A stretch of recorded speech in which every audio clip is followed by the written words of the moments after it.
Hoje, então, nós estamos indo para o nosso terceiro encontro para estudar a palavra de Deus. E hoje nós estamos já entrando, né, numa leitura de Gênesis. Gostaria que vocês pegassem a Bíblia de vocês, já deixassem pertinho, aberta em Gênesis, porque nós vamos ler juntos hoje o capítulo 1, tá? Para também conhecer um pouquinho da prática, né, de descorrer de um texto, porque todo livro a gente não lê ele de forma paralela ou aleatória, a gente lê o livro com começo, meio e fim.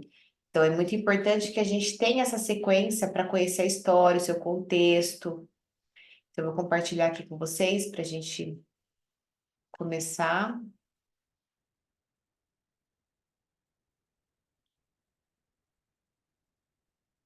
Deixa eu entrar aqui.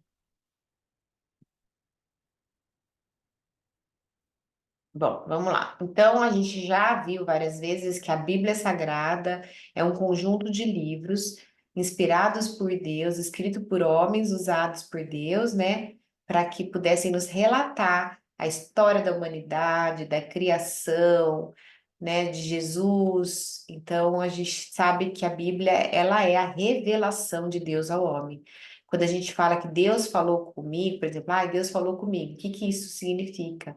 Né? Que eu conheci algo que Deus tem para mim. Então, a palavra de Deus, ela é revelação de Deus para nós.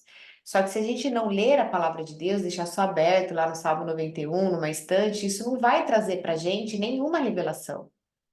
A gente precisa ler, estudar, meditar na palavra de Deus. O próprio Deus é o autor da Bíblia, né? E o tema central da Bíblia é a salvação através de Jesus. Para nossa compreensão, né, dessa reconciliação, por que que precisamos de uma salvação, por que que, né, foi necessária essa reconciliação com Deus, a gente precisa entender que Deus é amor, né, então Deus, ele não ama mais ou menos, ele é amor, né, nós como seres humanos, Jesus Cristo, né, e a sua missão, e Deus conosco. Nós vimos na aula passada que Deus é uma pessoa, então ele se aborrece, ele se ira, mas ele é amor, mas tem muitas coisas que podemos fazer para que ele possa, né? Não tem nada que a gente faça que vai fazer com que Deus ame mais ou menos, mas tem muita coisa que a gente pode fazer que vai agradar a Deus ou desagradar a Deus, né? Deus, ele quer que nós o conheçamos, ele fica feliz na nossa busca. A palavra de Deus diz que quando buscarmos a Deus, de todo o coração nós iremos encontrá-lo. Também diz, né, aproximem-se de Deus, ele se aproximará de vocês. Ele gosta, ele não precisa, mas ele quer que a gente busque conhecer mais dele. E ele tem um plano para cada um de nós. Ninguém está aqui a passeio, à toa, né? Ele tem um propósito. E quando a gente não vive esse propósito, a gente vive sem propósito, a gente vive vazio, né? Com aquele vazio existencial, né? Busca muitas vezes cobrir esse vazio com relacionamentos, com dinheiro, com trabalho, e o vazio continua, por quê? Porque falta o principal, falta estar no propósito de Deus. Bom, então aqui a gente tem o homem que está perdido, né? O pecado significa errar o alvo, estar longe de Deus, né? E a gente tem aqui Jesus Cristo que faz essa ponte até Deus, né? Deus é amor, é perdão, é paz, é salvação. Então, através de Jesus Cristo é que nós temos novamente essa reconciliação com Deus. Novamente somos achados, somos limpos do pecado. E tudo isso a Bíblia conta, né? Através da palavra de Deus a gente conhece tudo isso. Eclesiastes 3:11 diz que Deus pôs no coração do homem o anseio pela eternidade. Ou seja, nós fomos feitos para sermos eternos, para ter um relacionamento eterno com Deus. Mas quando o homem decidiu ser igual a Deus, né, na história de Adão e Eva, que está em Gênesis, ele rompeu essa confiança, ele quis ir por conta própria. E aí desobedeceu a Deus, ou seja, não por uma questão só de obediência, mas de confiança. E aí houve essa ruptura. E a gente fica com esse anseio no nosso coração. Por isso que é tão difícil a gente lidar com a morte, que é uma separação. Porque nós fomos feitos para termos essa eternidade. Então é tão difícil a gente entender a morte, né? Mas Jesus, ele venceu a morte. Então, existe um plano perfeito para nos resgatar dessa separação que o próprio coração do homem ambicioso, né, acabou fazendo separação. A própria palavra religião, ela significa em latim religare, ou seja, é uma maneira do homem tentar essa ligação, né? Toda religião, ela tem esse propósito de buscar algo maior. Então, religião significa a tentativa do homem de se religar com Deus. E na história da criação em Gênesis, nós vemos sobre a criação do universo do homem, quando o homem peca, né? E aí ele tem essa separação com Deus, que a gente chama de queda, a queda do homem. Isso está em Gênesis 3. Então, o pecado é errar o alvo, é ir por conta própria, errar o caminho, viver uma vida de morte. A gente pode estar vivo fisicamente, mas morto espiritualmente, que é vivendo longe de Deus, porque o pecado nos afasta de Deus. Então, abra sua Bíblia agora, pega a sua Bíblia na versão que você tem, e nós vamos ler juntos. Eu vou colocar aqui para vocês, nós vamos ler juntos. A minha versão, eu vou estar lendo na NVI, Nova Versão Internacional. Mas, se vocês tiverem outra versão, conforme eu vou lendo os versículos que estão enumerados com um número pequenininho, vocês vão vendo a diferença de palavras. Isso vai fazendo com que traga mais entendimento, porque abre o vocabulário, tá? Então, pega lá, dá um pause agora, entra lá, pega na Bíblia, primeiro livro da Bíblia, Gênesis, né? Gênesis significa a origem do mundo. A palavra Gênesis já significa o princípio, a origem, né? A origem do ser humano, do povo de Israel. Então, através desse livro que a gente começa a ter uma introdução, né? Das coisas. Então, vamos lá. Então, Gênesis capítulo 1, versículo 1. Versículo é o que está pequenininho lá. No princípio, Deus criou céus e terra, né? Então, no princípio, antes de tudo, antes de começar qualquer coisa, Deus criou. Ele cria, ele traz à existência aquilo que não existe. Através da tua palavra, tudo se torna, né? Tudo cria uma forma, cria a sua existência. Versículo 2. Era a terra sem forma e vazia. Trevas cobriam a face do abismo e o Espírito de Deus se movia sobre a face das águas. Ou seja, antes de Deus criar todas as coisas, havia um vazio. E nisso a gente já percebe como Deus ele traz ordem ao caos. Tudo aquilo que não está em ordem, né, não faz parte daquilo que Deus tem para nós. Ele coloca a ordem, ele cria no vazio, né? Quando a gente pega algo que não está em ordem, algo que está em trevas, algo que está na escuridão, precisa haver a luz, precisa. Aí a gente traz a palavra que diz que a palavra de Deus é luz para o nosso caminho. Então, se a nossa vida não tem essa luz, a nossa vida está em desordem, né? Há um caos, há um abismo, né? Então, versículo 2: era a terra sem forma e vazia, trevas cobriam a face do abismo, e o Espírito de Deus se movia sobre a face das águas. Então, o Espírito Santo, ele está o tempo todo pairando.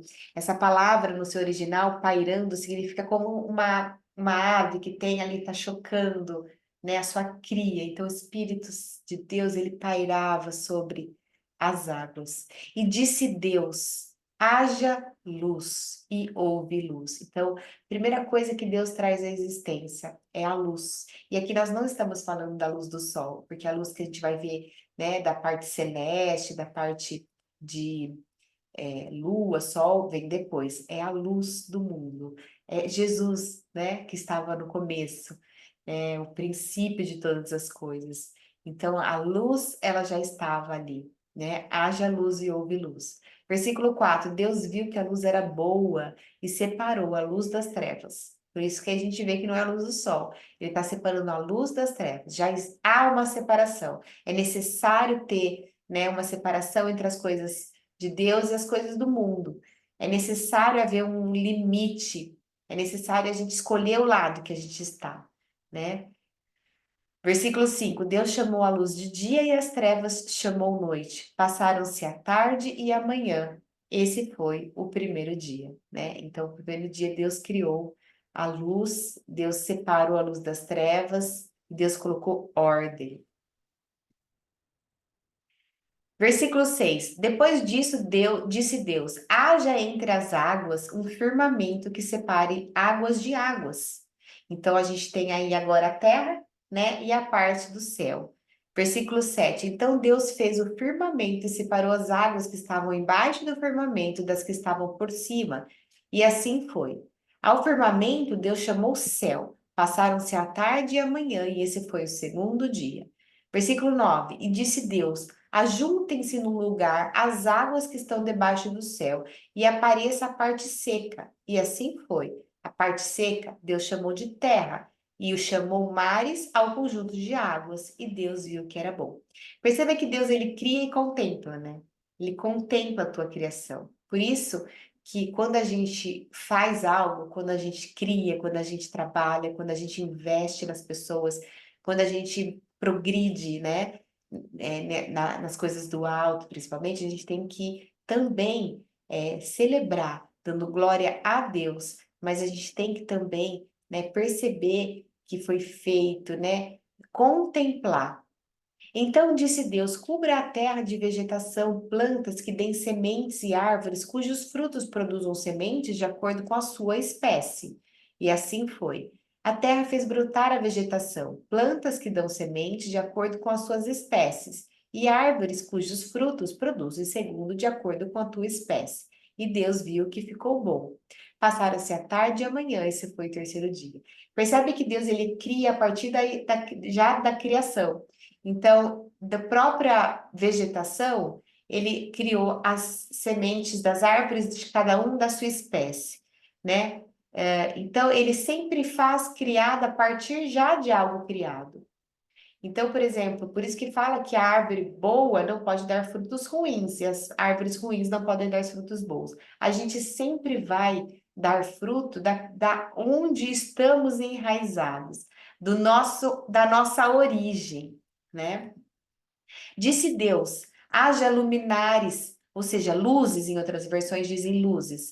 Haja luzes no firmamento, ou seja, né, no céu, para separar o dia da noite. Sirvam eles de sinais para marcar estações, dias e anos. Por isso que a gente tem a noite, o dia, a tarde, janeiro, fevereiro, março, abril, verão, primavera, outono, inverno, porque está separando as estações.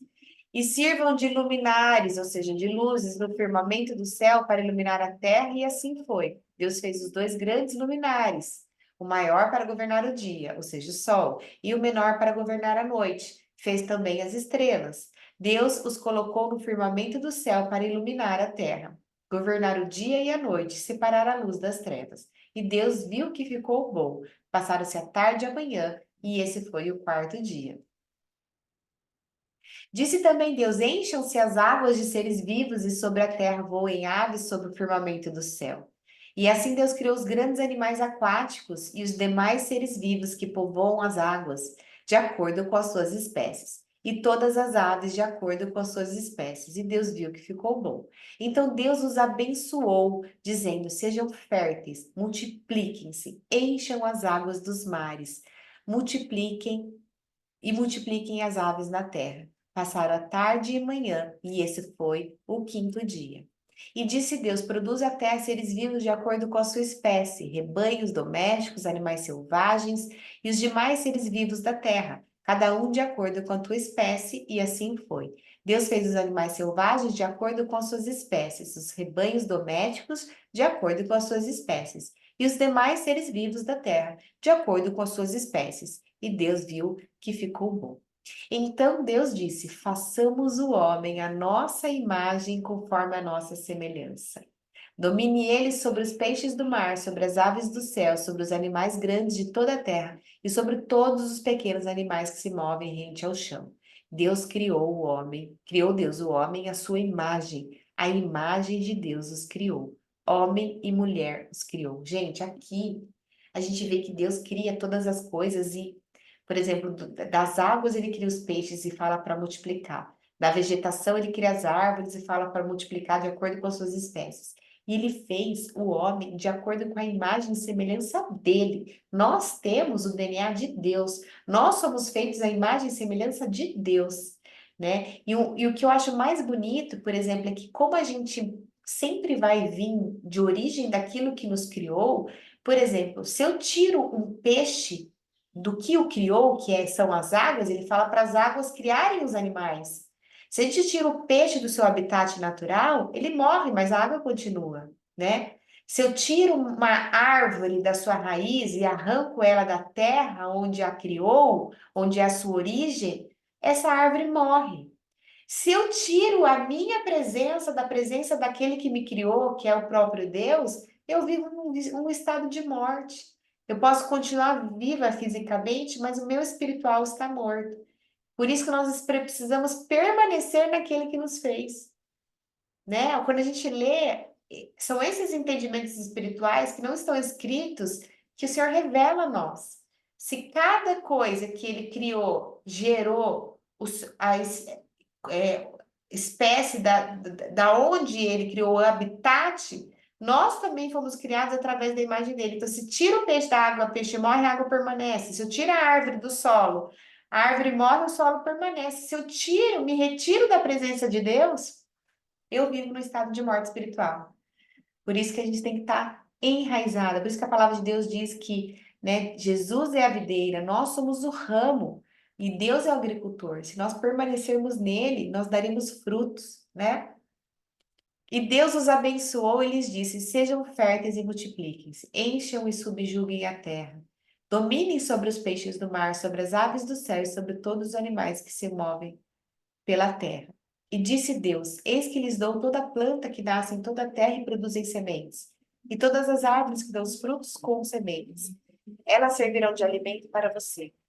E dou todos os vegetais como alimento a tudo que tem em si fôlego de vida, a todos os grandes animais da terra e todas as aves do céu, e a todas as criaturas que movem rente ao chão. E assim foi. E Deus viu que tudo que havia feito e tudo que havia ficado muito bom.